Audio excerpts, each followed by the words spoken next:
accompanied by singing and drum beats. This highly exciting dance features bare feet, traditional costumes, and is performed by boys and girls, accompanied by people chanting with drums in the background.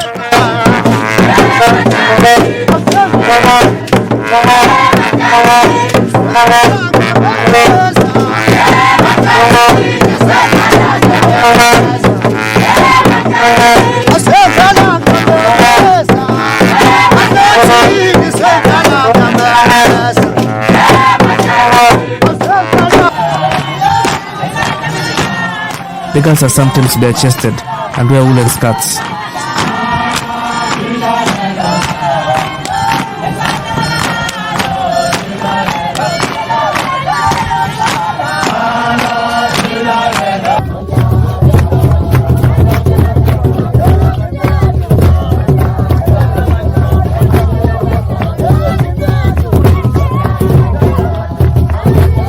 It's mostly distinctive for the dancer to keep one leg straight while kicking the other to reach up the side of the ear.